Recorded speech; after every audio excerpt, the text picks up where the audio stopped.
Thanks for joining the Rochester Beacon as we explore the economic implications of COVID-19 and prospects for the upstate economy. I'm Kent Gardner. I'm the opinion editor at the Beacon and also chief economist at the Center for Governmental Research. The Beacon's deeply grateful for the support of our sponsors, the Rochester Area Community Foundation, Terziolu Cohen Group at Morgan Stanley, Canandaigua National Bank, and for the help of our producer, Karen Hyder. So let me set the stage. If it's possible to wear out a word, the COVID-19 pandemic has certainly done so for the word unprecedented. Now, triggered by public health necessity, we've experienced an economic downturn that was rapid, severe, and frankly global. And yet, despite the precipitous decline in the second quarter, US GDP rebounded in the third. Karen, next slide, please. So we see GDP going down dramatically in the second quarter, and then it bounces right back in the third quarter. Such a rapid decline is unusual, and certainly a rapid recovery is also unusual. So then looking at New York State, we can see that between the first quarter and the second quarter of 2020, GDP in New York State dropped by more than a third, 36.3%, putting us 46 out of the 51 states and DC. Then, although the national unemployment rate peaked in April, the New York State unemployment rate peaked at 16% in the month of July. Now let's call attention to our three upstate metros. Note first that job growth over the decade, this is from, if you look at the chart, it's from 2010 through 2019 annual average.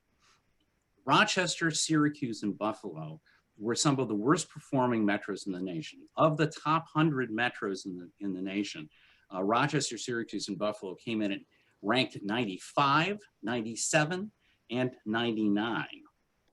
Now, as we move to this next slide that shows us the growth between its annual average 2019 through November of 2020, we can see things got a little bit better. But Buffalo popped up to rank number 78, Rochester at 73, and then Syracuse, very close to its old spot at 98. And if you look at many of the other metros that are around us in the bottom of this area, many of those metros are actually tourism related.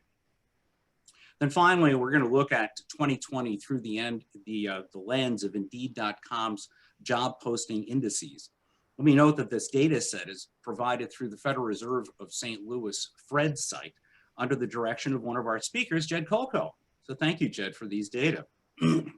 Indeed's data is an index of daily job postings by metro for all of 2020.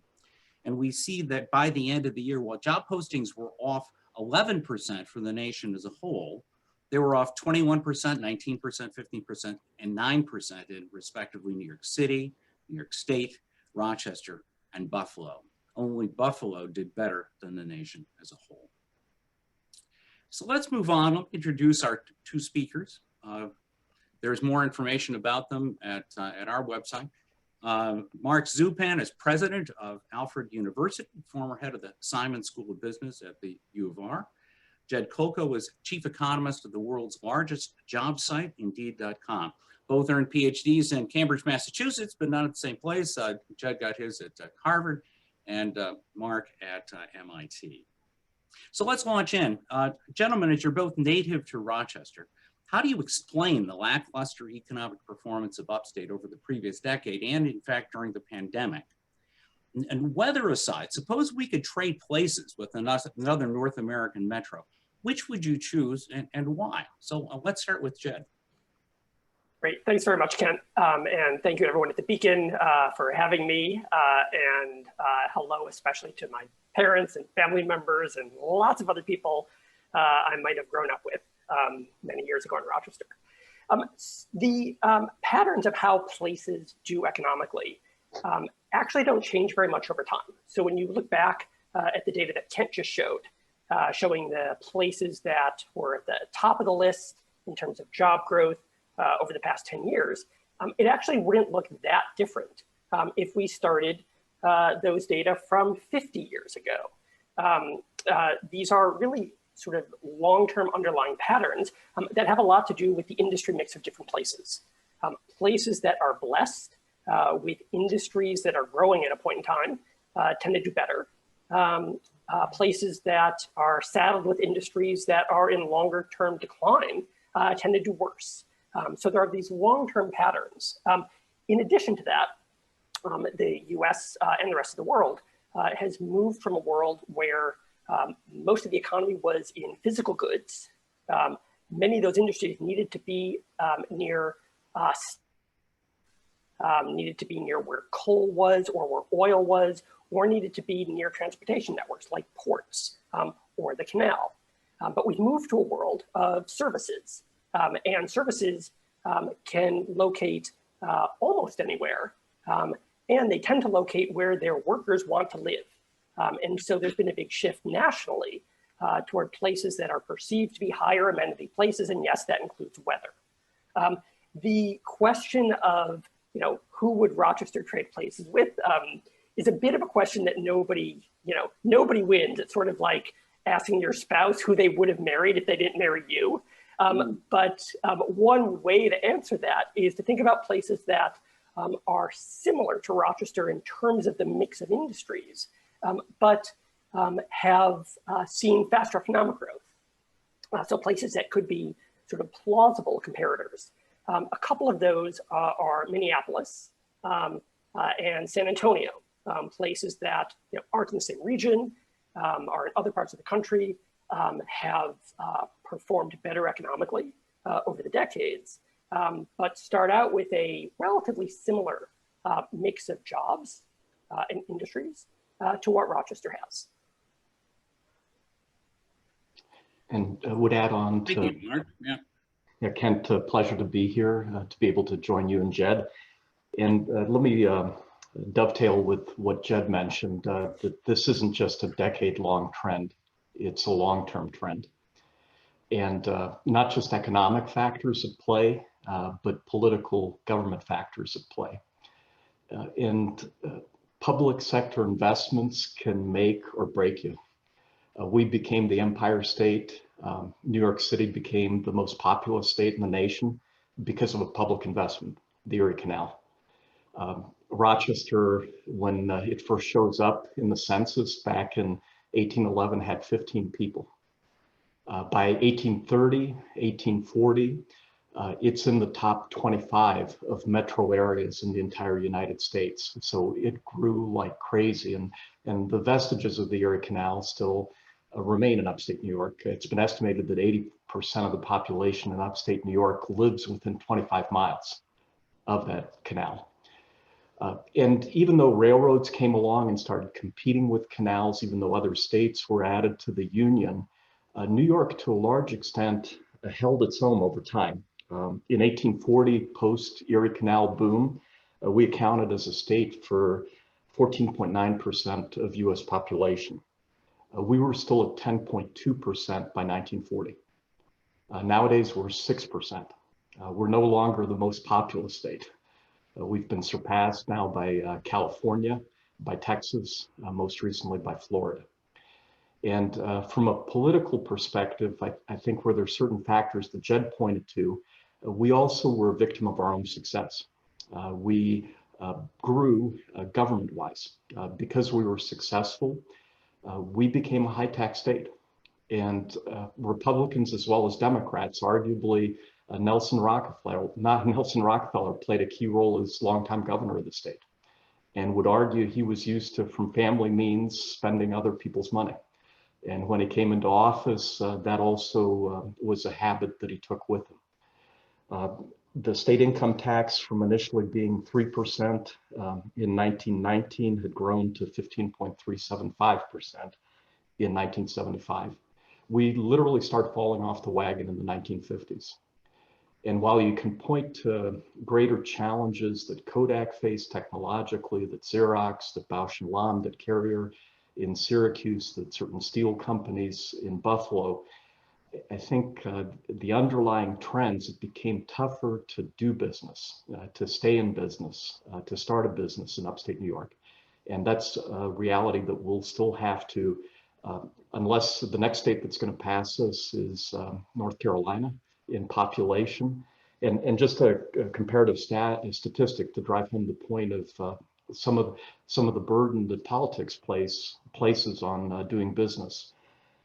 We account now for 6.2% of the overall US population, but when it comes to state and local government employment, total employees, we account for 7.5%.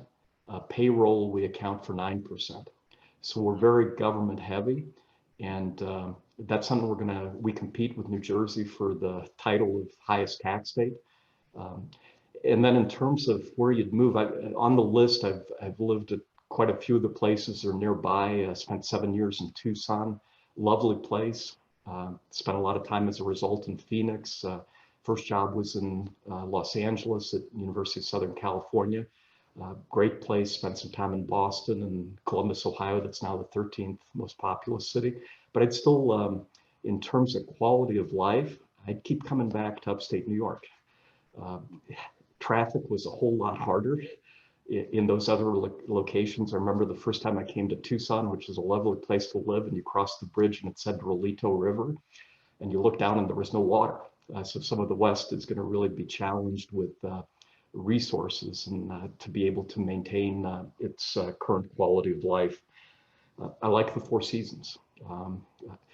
Joked in Tucson, one of the side benefits, since I like coffee in the morning, if you left your cup in the morning in the car in the afternoon, it was the perfect temperature because you had somebody 100 degrees days. And you don't have the risk of skin cancer here in upstate New York that you do in places like LA. So there's a lot to like, but ability to sustain that will, I think, be reckoning with the burden that state and local government place on entrepreneurial ventures. Yeah, so I think we've got your answer to the next question, which is, we've got to deal with our cost problem. So let me just flip to Jed. If you're a political leader in the state of New York or in the city of Rochester, how do you turn this around? Is there a way to reverse this long-standing trend that you talked about earlier?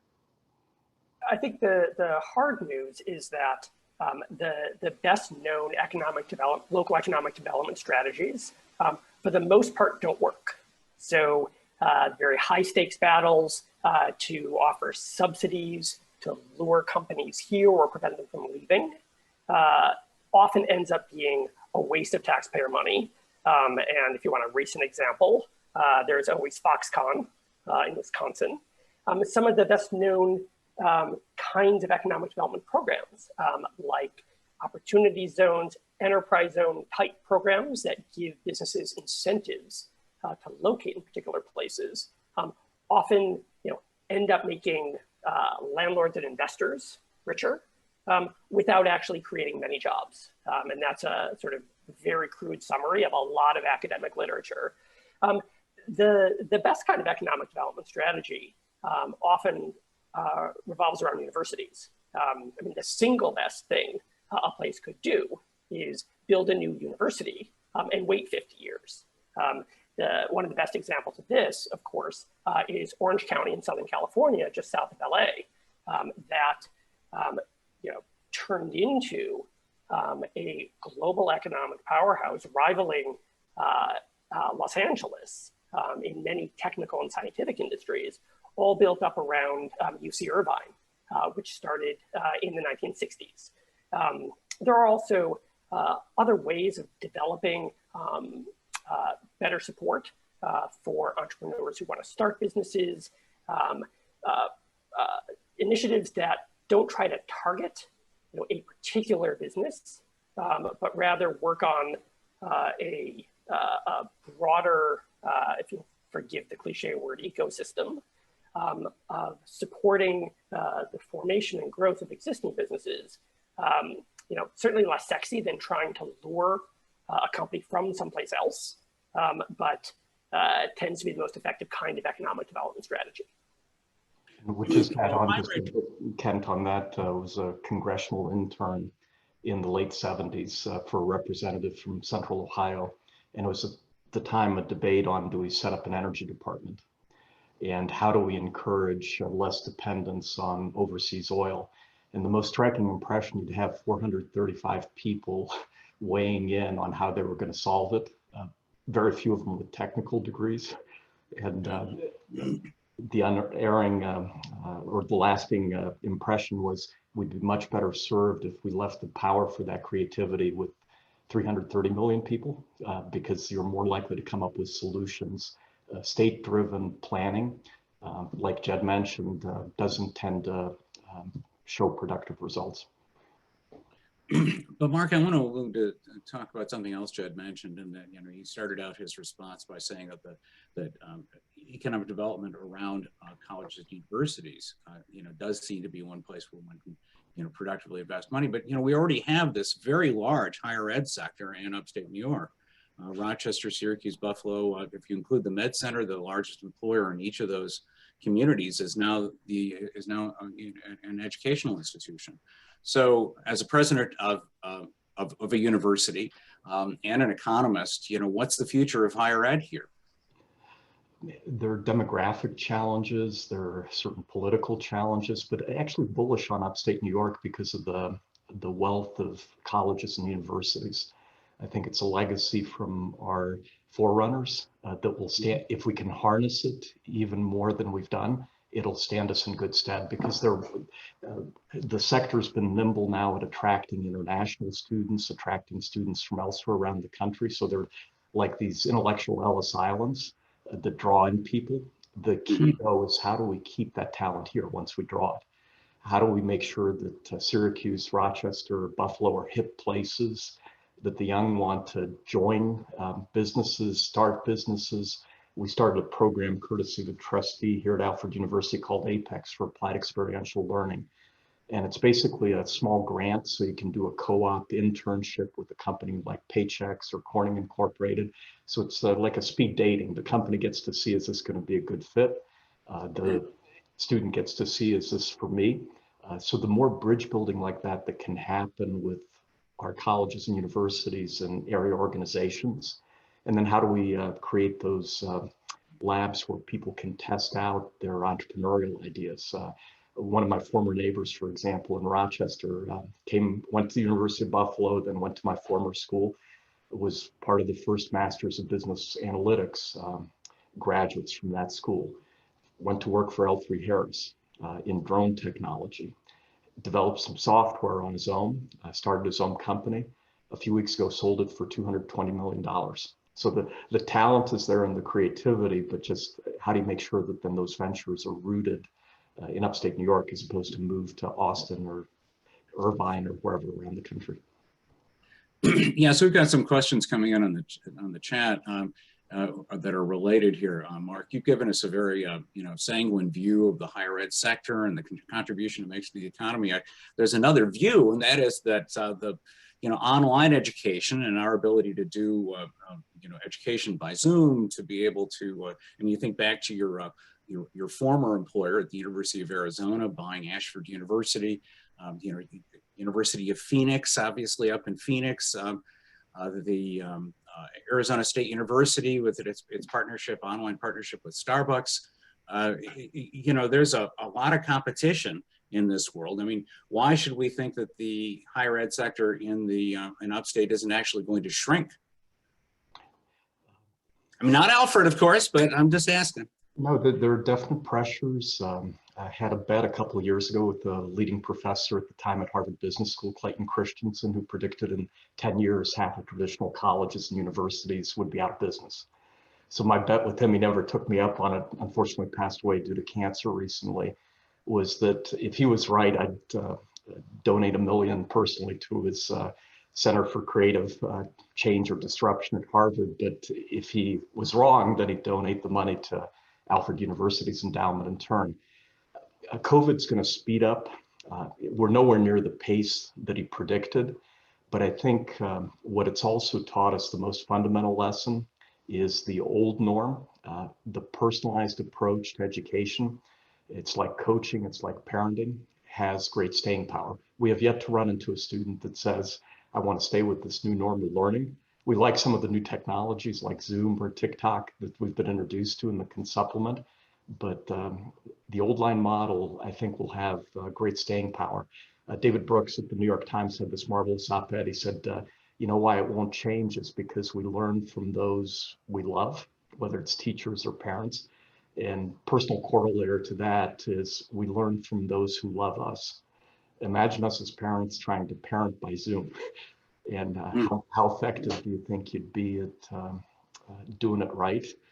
Even though technology allows us to keep in touch with our kids more effectively, but there's still a lot who we are as social animals and how we've traditionally gathered and learned. And well, that's an upbeat assessment, Mark. I'm not so sure I agree with you, but you know, given where you sit, I would be making the same argument myself. So let's move on. Jed, you were the chief economist at Trulia before going to Indeed, and there's been a lot of talk about the dense urban living and how dense urban living may be not as appealing as it used to be. Now, you know, thank goodness we have a vaccine, and so I think we can expect that high rises aren't going to be obsolete. At the same time, though, we've been seeing a change in real estate values. Real estate prices in Manhattan are falling. Our son just got an apartment in DC, much cheaper than what he'd been renting before. You know, we see prices going up in suburban Rochester, upstate, across the board, a lot of rural areas, we see prices going up outside of major cities. So, you know, what's the trend? Where is that trend leading us? And do you think that that's a persistent trend? Or is this just a kind of a pandemic little bubble and we'll go back to the way things were? Yeah, I think there is a longer term trend toward more remote work. And I think that's actually quite different from what we've experienced with distance learning, as Mark was saying. You know, I think many people who have suddenly found themselves working remotely have been pleasantly surprised. I've heard maybe nobody involved in distance learning at any age of student say that they've been pleasantly surprised by the experience of distance learning. So I think this is, first of all, like a good example where, you know, whether a technology makes people more or less productive depends a lot on context. In terms of remote work, I do think that remote work will make it possible for people to live farther from where their jobs traditionally were. But it makes a big difference how those details of remote work play out. I mean, for someone who is truly in a world where their job is entirely remote and they can work anywhere, everyone else who has a job in their household can also work anywhere, the future jobs they might apply for will also be remote jobs, then yes, those people can move anywhere. I think that's going to be relatively few people. I think for the most part, a shift toward remote work is not about becoming 100% remote. Even if it's just working remotely 90% of the time, that still means going into the office once every other week. And that means still needing to be, you know, in a longer commuting distance to wherever that workplace is. That doesn't mean people can move anywhere. It means people can move out to more affordable suburbs that have a longer commute. I think, you know, the places longer term that will benefit in terms of growth and real estate prices are going to be some of the more affordable, farther out suburbs of large dynamic labor markets. That doesn't mean that sort of every place else will necessarily benefit as much from that growth. And I think a lot of the growth of smaller cities that we'll see will be among places that were already growing quickly, places that have already demonstrated a pull toward people who do have more flexibility. You know, places like Austin and Boise and Salt Lake City, perhaps more than places that have had longer term economic challenges. Interesting. Well, two points you made I want to emphasize. One is that for someone to work remotely, it means also that their significant other needs to be able to work remotely, and also that they're in a position so that they don't have to be near where their next job might be. And I think those are, you know, two really helpful points. So, Mark, one of the questions that was submitted by a couple of different people before the session was the divergence between Wall Street and Main Street.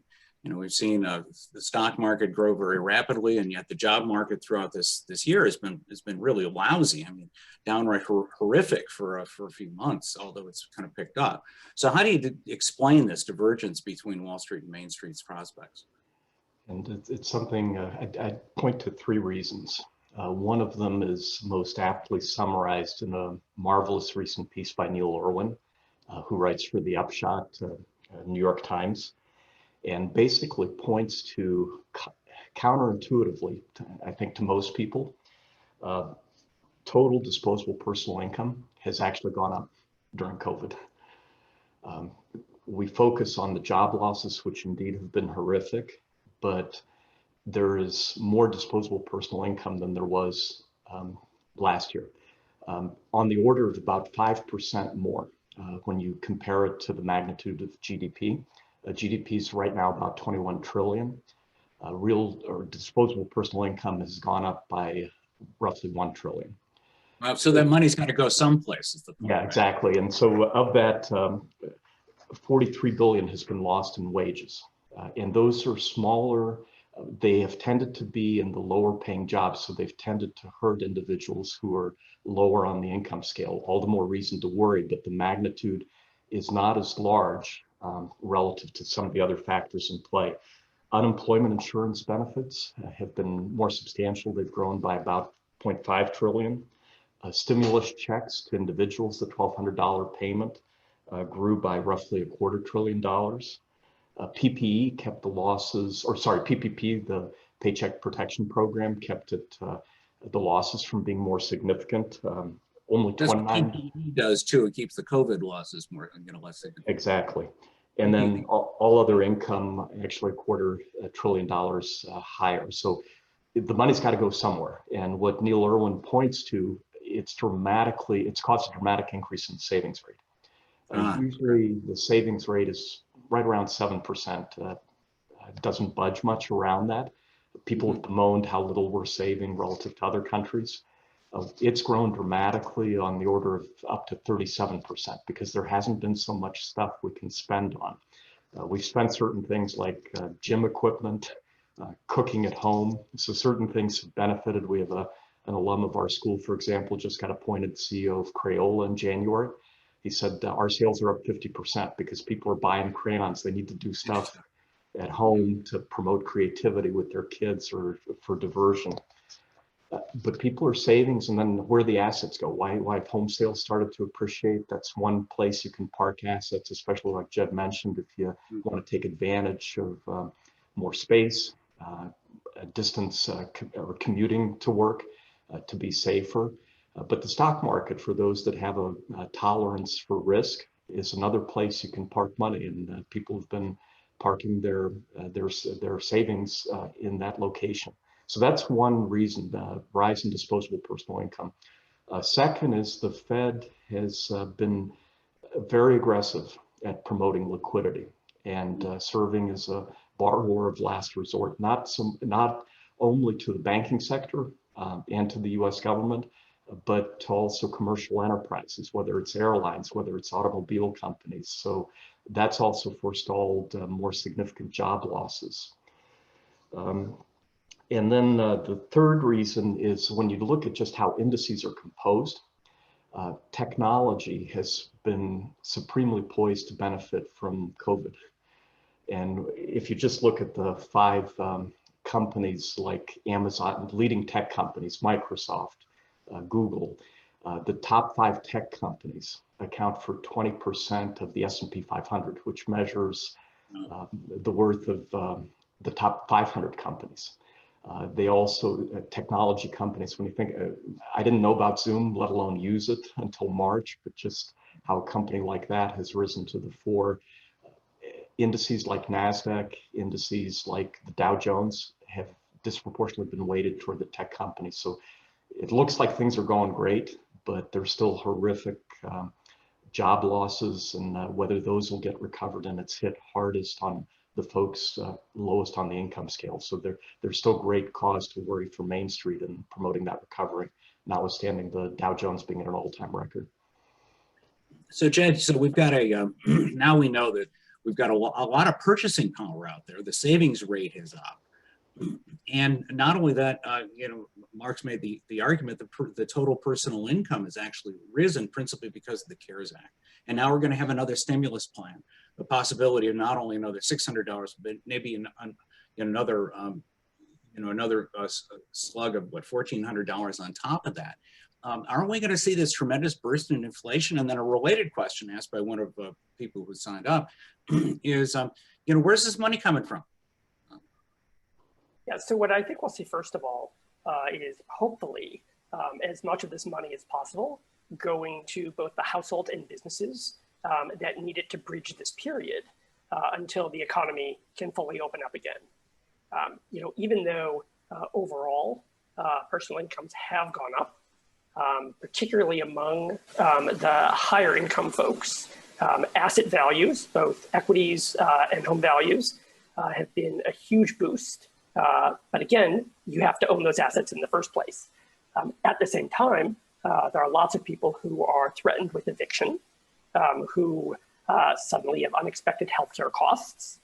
Basically, everything about this pandemic has widened existing inequalities, even all the way down to who is likely to get infected and sick and die. And so the extent to which the stimulus spending can be focused on the people and businesses who otherwise won't make it, that's less likely to sort of fuel inflation in the types of luxury goods and at-home and at-home equipment that people can spend money on, and rather go to basic necessities that's going to help people stay afloat. Now, how do we pay for this? The government's able to borrow. The government can run larger deficits. And we are now in a world where interest rates are much lower and where inflation is much less sensitive to economic overheating than it has been in the past. I mean, one of the big surprises in the economy prior to the pandemic, when unemployment dipped below 4%, when we were in these years of this very tight labor market, was that inflation didn't take off. And that's really changed the views, the sort of mainstream view of many economists about how tight, how hot the economy can run, and what the safe level of government deficits are before triggering increases in inflation, risk of default, and so on. In a world where interest rates are much lower, it is much more manageable for the government to carry larger deficits to spend this kind of stimulus. And again, I think the mainstream economic view has shifted pretty significantly over the past couple of decades to, in a situation like this, the risk of doing too little is much bigger than the risk of doing too much, even though, of course, there are risks in both directions. And that was probably the key takeaway from the 2008 downturn, that you need to act more aggressively, if anything, than we did back then. And just the inequality on different dimensions. We read about now that it's Jeff Bezos and his accumulated wealth, and with Tesla, and the founder and owner, and how well he's done, even better than Bezos.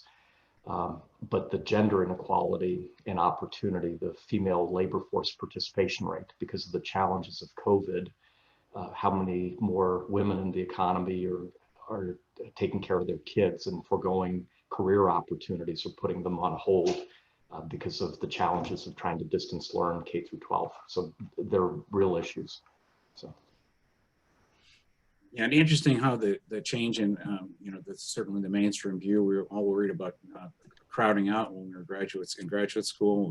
And we worried about interest rates, soaring because of an increase in because the government was demanding so much debt. How does our status as the world's reserve currency affect that? Mark, to start with you. I think we'll just make a pretty quick response. Yeah, it's we still, but the economic studies generally, if debt starts to get 3 times the size of GDP, you start to worry about the ability to pay for that debt. So we also have to be wary over the long run, confidence in us as the reserve currency. So so you're not ready to sign up for modern monetary theory, it sounds like. Not quite. That's an insider's conversation. Let's go on. So Jed, conventional economic metrics have been, the inflation rate, or the inflation rate, but certainly unemployment rate, the initial claims for unemployment insurance, GDP numbers, and all of those metrics that they're kind of old. I mean, the unemployment rate, for example, is based on a survey that's got a really fairly thin base for the early numbers. And so, during the pandemic, it's been difficult to figure out what's really going on with the economy right now. And you and Indeed, however, you're posting these daily job postings by Metro, for heaven's sake. And, as you saw at the beginning of this, I posted your annual numbers for each of these metros. That's really quite remarkable. How will you see that at Indeed, the contribution you're making to what we understand about the economy? And do you think that there are other sources of what we economists generally call high frequency data that can help improve our understanding of where the economy is and where it's going? Yeah, and indeed, we, as you say, look regularly, even daily, at what's happening with the overall number of job postings on our site. We also look at specific occupations. We can look down at all the way to different local labor markets, and we get a very granular, very up-to-date view of what's happening with job postings. There are lots of other kinds of private sector data that increasingly are part of how the media talk about what's going on in the economy, how policymakers even understand what's going on in the economy. Data from credit card companies who are able to track what's happening with spending. Again, often much more quickly and in much more detail than what we get from some traditional government sources. But I think there are two important caveats about this. First of all, increasingly, there are partnerships between some of these private companies and government agencies. Lots of official government statistics increasingly incorporate some of these private sector data, say on retail spending, in order to improve official government data. And so, it's not really that government data and private sector data are in competition. In fact, they're working together. Also, even though we are one of the best known sites for private sector data to understand the economy, we use government data all the time. Government data, we know how it's sampled. There's a long historical time series, so you can provide that context to understand what the labor market right now looks like compared to the Great Recession or compared to the slowdown in the early 90s, which is before lots of the companies that are publishing private sector data were even around. So there are lots of ways in which private sector data like ours are a complement to government data, but they're rarely a substitute. I see. Okay. Well, that's very helpful. So what other companies are publishing data that you pay attention to, again, using, this is really it's also a big data issue, right? It's not as though people are out there gathering data so they understand where the economy is. It's their, the data gathering and data analysis is kind of an offshoot of, their main business model, right? Yeah, I think the companies that have contributed most to our understanding of the economy with their data are places like Indeed, who look at the labor market, places like Zillow and Trulia, who look at the housing market. They've long provided, again, high frequency and more granular data about home prices, often ahead of what the government provides. A lot of financial services firms, JP Morgan Chase, has a large research institute where they've really helped us understand what's happening in the gig economy by reporting on even the day-to-day fluctuations of people's income and spending. So I think labor markets, housing markets, and personal finance are three of the areas where we're getting so much information from private companies about what's happening in the economy. One other data set that's been interesting is I've forgotten the company that's actually tracking the locations of individual cell phones and track the spread of the pandemic by looking at how long cell phones have sat in proximity to one another. Just fascinating. I don't think we know what to make of any of that stuff, though, right?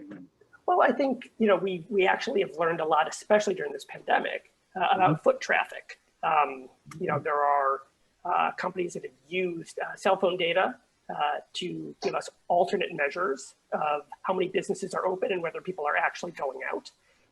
There was also that great research showing potential super spreader events. If you remember back a few months ago, those visualizations of all the people who went to spring break in South Florida and then went back to other places all over the country. All of that kind of insight we get from cell phone data that we wouldn't be able to get any other way. Yeah, fascinating. It's a kind of a whole new world.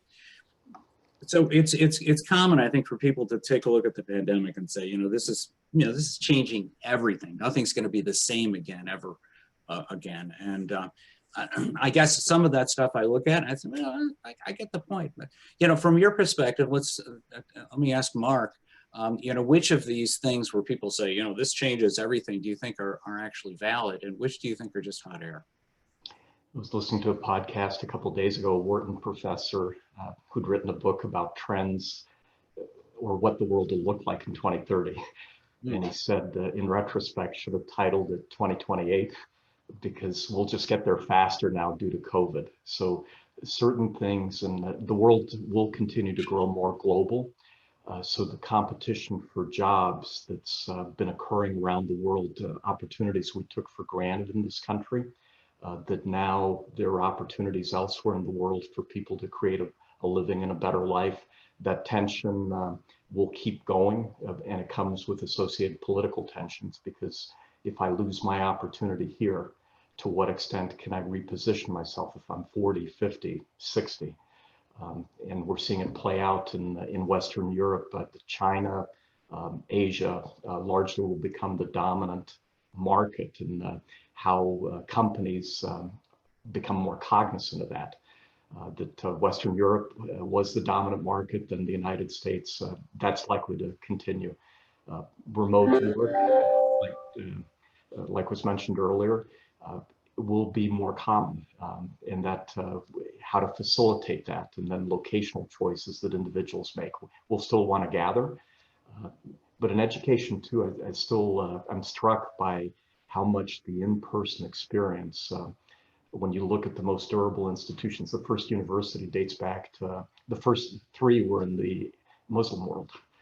Oldest one is 869. A female benefactor started it off in Fez, Morocco. Has had some distinguished graduates. I believe the stats, institutions that are at least 500 years old, 95% of them plus are universities. So we can take heart that we're so blessed with colleges and universities, but how do we better capitalize on them going forward? So Jed, back to you. What do you think the future is for the economy near term? And how do you see the recovery? What do you see changing? What do you see, just snapping back? I think early in this, I felt that, gee, if this is 3-4 months, we'll all snap back. Nothing's going to change. This notion of a sea change is really overblown. But first, where do you see the economy going? Do you think we're going to see a significant recovery in 21 or 22? And again, what do you think is going to change forever, and what's going to stay the same? Well, first of all, the economy, above all else, depends on what happens with the virus and the vaccine. I think once there's widespread vaccination, there's a whole set of sectors and activities that will bounce back fairly quickly. Local businesses, restaurants, local retail, personal services, they all can reopen pretty quickly. They've already had to deal with shutting down and reopening in many parts of the country. I think they can respond pretty quickly.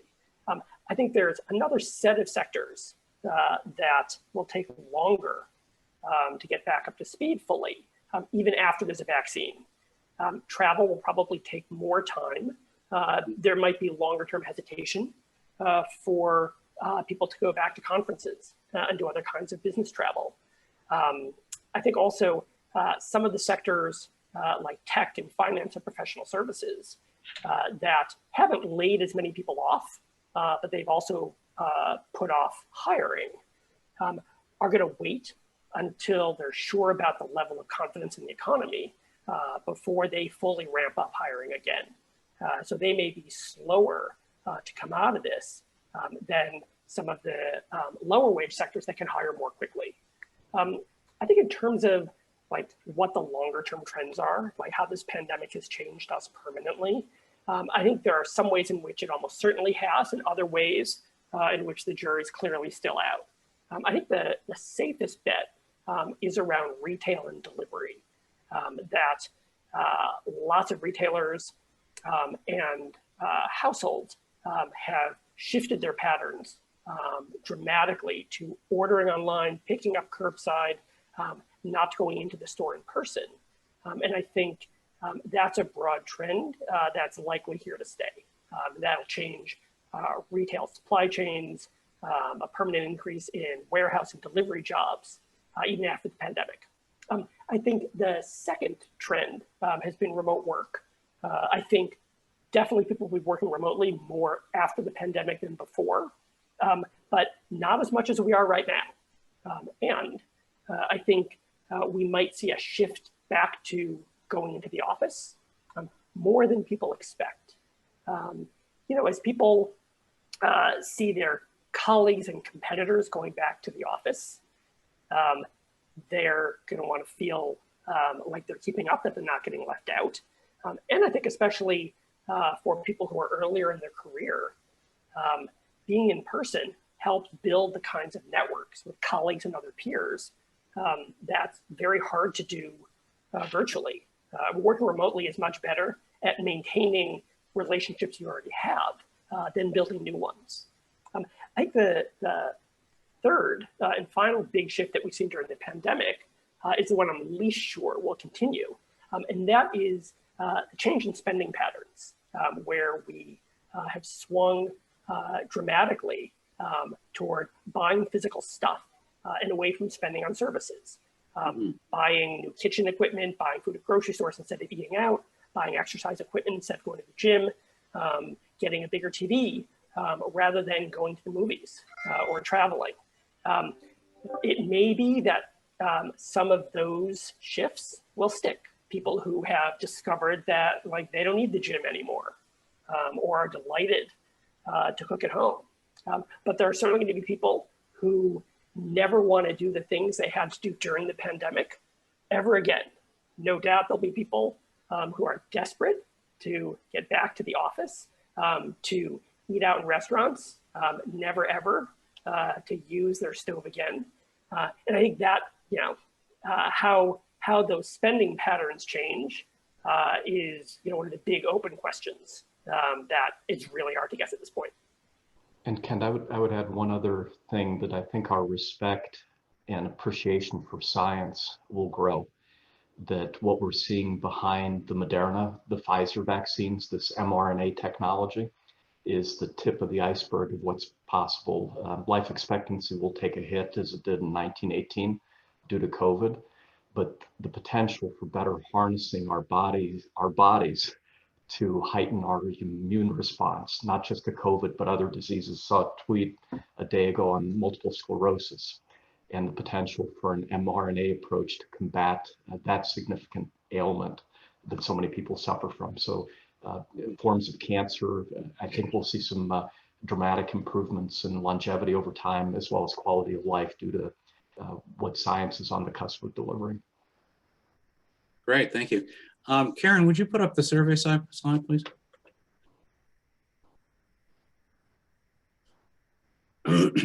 We just want to find out a little bit from you about how you've been managing through this. So if you take a look at your screen, you'll see we have three questions we'd like you to respond to. How has the pandemic affected your finances? How has the pandemic affected your work life? And then kind of responding, you're responding to the question that Jed just answered. Do you expect your work life to return to normal after the pandemic? So if you want to go ahead and respond to those questions, we'll go on to the next question with our panelists. You know, when I think about in economic development terms, I wonder about the importance of we think about it as imaging or brand. does, I mean, Rochester coasted for years on a positive Kodak association, and then that kind of turned into a negative Kodak association. We've tried to use the Kodak legacy as embedded in the strengths at UR and RIT to claim our status as a high-tech hub. But what does the significance of what is the significance of a region's brand equity? Again, we talk a lot about Austin. We own real estate in Austin. Daughter lives down there. In Austin's brand equity is really fabulous. How important is that for economic development purposes? Jed, do you want to start? Yeah, Jed, why don't you go? Sorry. Sure. So first of all, one thing about Kodak and how a place's brand can rise and fall with a well-known institution. On top of that, there's also a lesson from economics that places that are very dependent on a single company or even a single industry are more at risk from downturns. They tend to have slower growth long-term than places that have a more diverse mix of industries and of companies within that industry. And so, it is any place that is overly dependent, especially on a single employer, that is a risk to the local economy and potentially to their long-term brand. I think the question of brand is tricky because it depends on where you're starting from. So, I am very sensitive to all of the differences, in the brand between, say, Brighton and Pittsford, and sort of deeply sensitive, to all of the real or imagined sociological differences. But get a few hundred miles away, and most people don't know the difference between Rochester and Westchester. And so, when we talk about what a place's brand equity is, it depends so much on who that audience is. There are places that have that sort of stand out, for a particular brand. Austin, San Francisco, Miami. It's easy to conjure up images of all these places. I think people who actually make decisions about where to locate may think about a place's brand, but they're also looking very much at the particulars of the benefits and costs of a place for themselves. But I think the most important point is that most economic development is homegrown. Most job creation comes from existing local businesses that grow and new local businesses that form. It is much more about creating a supportive economic development policy and system for the people and businesses who are already there than it is about burnishing your brand to try to attract people or branches or headquarters from elsewhere.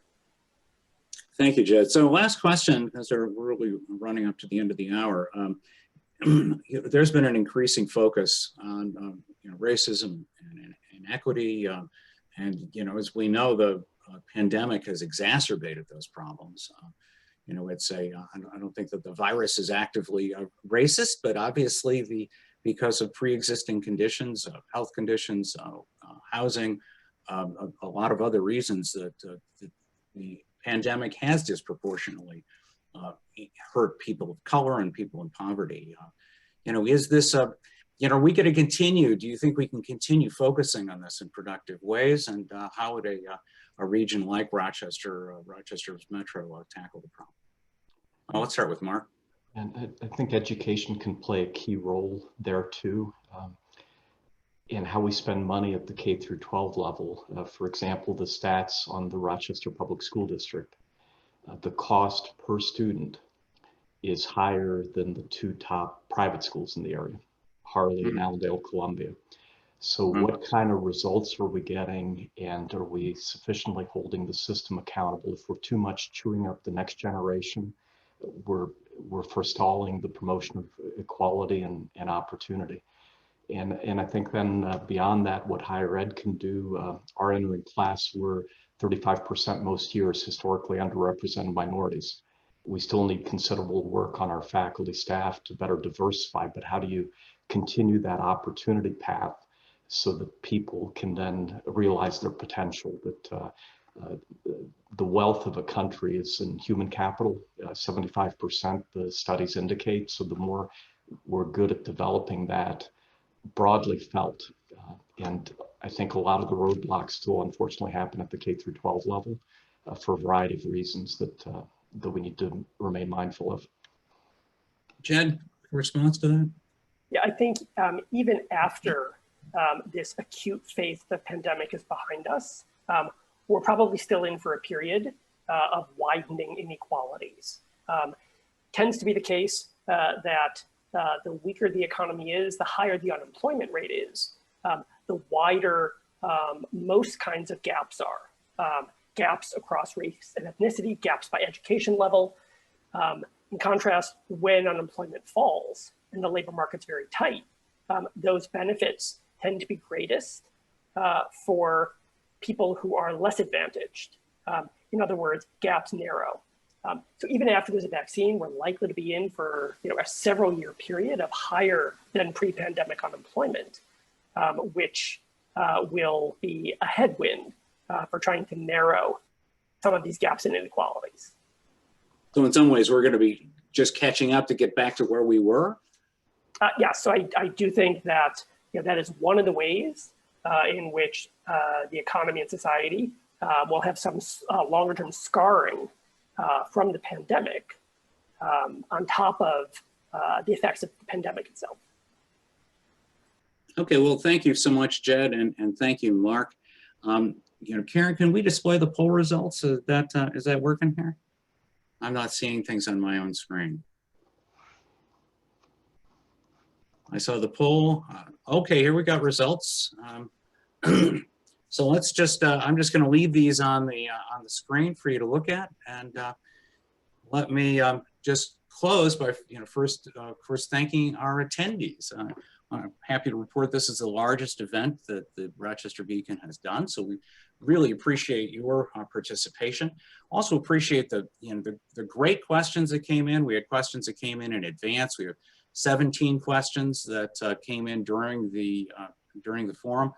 Some of those I was able to put to our guests, and so I appreciate the good thought. And we'll make this whole presentation available, of course, later. And then finally, of course, I want to thank our sponsors, Rochester Area Community Foundation, the Tertzleo Cohen Group at Morgan Stanley, Canandaigua National Bank, and the help of our producer, Karen Hyder. So again, thank you on behalf of the Beacon, and look for our next forum.